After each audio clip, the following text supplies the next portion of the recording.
The Bible. It's 66 books of history, stories, letters, and poetry that fit together to form God's one big story. The epic adventure of how He created us and loves us so much that He made a way to rescue us. As we travel through the Bible, from Genesis to Revelation, we discover people who met God and found their lives changed forever. Inspired by the book of Hebrews, chapter 12, verses 1 through 3. Allie shoved her swimsuit into the bag along with the towel. Where are my goggles? Mom was trying to hold Allie's younger brother, Jack, as she wrestled shoes onto his feet. Check the laundry room. You dumped your swim bag there. Dumped your swim bag there. Dumped your swim bag there. I get it already. Allie. I know, Mom. It's just what Jack does. Dumped your swim bag there. Allie bit her lip to keep from snapping back and ran to the laundry room. It was her biggest swim meet of the season, but Dad was on a business trip and Mom had snagged some big appointment for Jack with some new doctor. Grandpa will be here in 2 minutes to pick you up. I'm putting Jack in the car. Good luck with that. Allie snagged her goggles and threw them in her bag. Of course Jack was melting down again. This new doctor's appointment wasn't part of his regular routine. No one cares about my routine. Allie lugged her swim bag out the door to see Grandpa's beat-up Jeep behind Mom's minivan. Mom was trying to strap Jack into his seat, but he was flailing and flapping his hands. Rex, Rex, Rex, Rex, Rex, Rex, Rex, Rex. Rex Rex was one of Jack's gazillion toy dinosaurs. He spent hours lining them up and he could recite all of their names, pterodactyl, ichthyosaurus, and yet he couldn't manage a simple hello. Allie, could you run back in and grab Rex Rex? No, wait, I'll do it. I've got to lock the door. Mom flew past Allie on her way back in and planted a kiss on her cheek. You'll do great at the meet, sweetie. I love you. Allie waved goodbye to Jack as she passed the van, but he wasn't paying attention. Sighing, she hopped into the Jeep beside Grandpa. Hi, Papa. Hi, Angelfish. All ready to swim? I guess. Allie's mom tore out of the house, carrying Rex Rex, rawr, and made a beeline for the minivan, calling out to Grandpa and Allie. Thanks so much for doing this. It all happened last minute. Grandpa and Allie waved goodbye, and the Jeep backed out. You doing okay? Yeah, Who's this fancy doctor? I don't know. He's some autism expert, and there's usually like a 6-month wait to see him, but Mom got a call an hour ago to come. Well, that's good for Jack, right? Is it? I mean, he's already going to speech therapy and occupational therapy and play therapy, and I thought he was supposed to get better or something.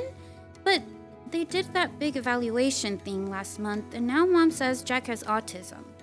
And it doesn't get better. It's just the way you are. Well, that sure is a lot to think about. You do some good thinking while you swim, right? I guess, but half the time Mom has to pull me out of swim practice so we can get to one of Jack's therapy sessions. And she's already said if I swim this summer, I'm gonna have to miss a bunch. Sometimes I want my brother to be different. That's awful. I'm an awful person. No, Angelfish, you've been running a tough race. I hate running. All right, swimming. You've been swimming really hard, and you just found out there's no finish line. You're not really talking about swimming, are you? I always said you were the brightest fish in the barrel. Papa. I know it feels like your parents spend all their time and attention on Jack. I guess we all hope that could change, but now it looks like change is going to be more of a 10,000 meter swim instead of a 50-meter sprint. Allie sighed and glanced up at the sparkling blue pool as they pulled into the parking lot of the Y. I'm just tired of it. I want a brother who likes to be hugged and play games and doesn't draw attention when he comes to my swim meets. It would be easier to quit swimming. They both stared at the neatly marked lanes in the pool. You got a minute before you need to be out there?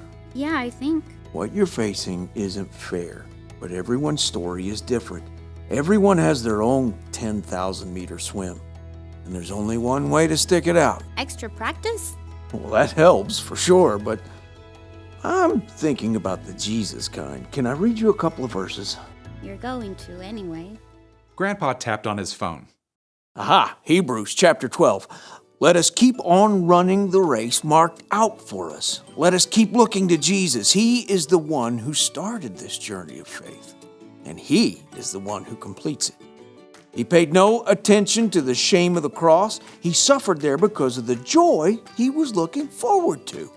Then He sat down at the right hand of the throne of God. He made it through these attacks by sinners, so think about Him. You won't get tired. You won't lose hope. I never thought about all that stuff Jesus went through, like running a hard race. You think He swam too? Didn't need to, because He could walk on water. Jesus paved the way for us. Even when we're tired and we mess up, and we know we can get back up and keep going because we're loved and forgiven no matter what. I love swimming. I really don't want to stop. Good. Let's get you in that pool, Angelfish. Allie smiled and hopped out of the Jeep. She found she felt a little bit lighter. Light enough to swim extra hard. Light enough to finish her final swim of the afternoon with a personal record. Amazing swim, Allie. Swim, Allie, swim, Allie, swim, Allie. Allie wiped water from her eyes to see Jack and Mom cheering near the gate. Jack wore noise-canceling headphones and cheered and jumped up and down, wildly flapping his hands. She noticed that he was looking right at her. Swim, Allie, swim, Allie. Allie smiled and flapped her hand right back at him. They had a long journey ahead, but you know, Allie was ready to keep going.